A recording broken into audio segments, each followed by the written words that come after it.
bonsoir Isabelle. Bonsoir. Les filles, je vous présente Isabelle et notre compagnon de soirée, Aristo, qui fait dodo sur sa maman. Nous avons ce soir Cathy. Cathy, elle a 25 ans. Oui. Et Cathy se pose la question à savoir, dans son jardin, alors effectivement, on a toujours les traditionnels meubles de jardin en plastique. Le plastique, c'est fantastique, mais au bout d'un moment, ça ne vieillit pas bien. Et c'est pas Ça écolo. blanchit avec C'est du pétrole, le plastique. voilà, alors déjà, c'est pas écolo, mais en plus, ça blanchit avec le soleil, enfin, voilà, c'est pas très esthétique. Ça finit toujours avec une nappe en plastique dessus, tu sais, comme chez mamie.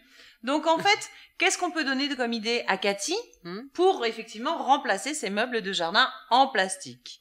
On pense au teck. Pourquoi? Parce que le teck, c'est à grande mode depuis quelques années. Bah, c'est surtout qu'il y a que ça. Ben c'est ça, c'est ça. En fait, on nous donne pas d'autres alternatives. C'est ça, il n'y a que le teck.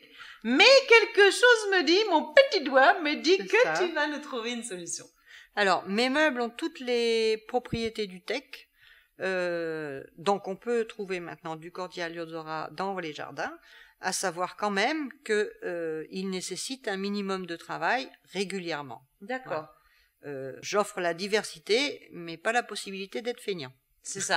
Alors, en fait, Isabelle est en train de nous dire, je traduis, hein. Oui, vas-y. Isabelle est en train de nous dire qu'effectivement, elle a une solution, donc un bois, comme le teck, mais rien n'est magique, rien n'est éternel.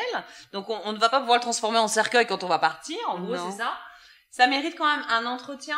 Donc, un ponçage, un vernissage régulier tous les 2 ans. Une lasure mate, comme on fait sur les bateaux, peut-être. Voilà, exactement. Ouais, c'est ça. Ouais, ça se trouve donc, un vernis marin.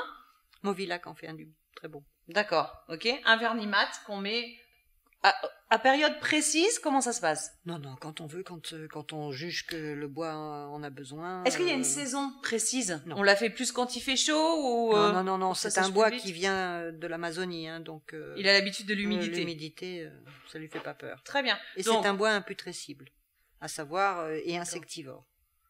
Donc, alors pour les filles qui ne savent pas ce que c'est qu'insectivore, tu vas nous expliquer. Et aucune termite ne l'attaque. Bien.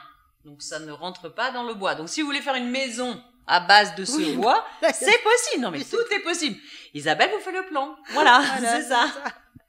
Bon alors, Cathy, nous avons trouvé une alternative, enfin plusieurs alternatives à ta solution jardin. On va recommencer.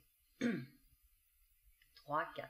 Cathy, nous avons trouvé la réponse. Isabelle a trouvé la réponse à ta question pour effectivement prendre autre chose que des meubles de jardin et passer à une atmosphère plus sympathique que le bois pour l'harmoniser en plus davantage au jardin.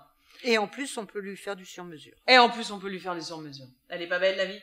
Merci beaucoup Isabelle. Merci. Aristo, je te souhaite une bonne nuit mon loulou.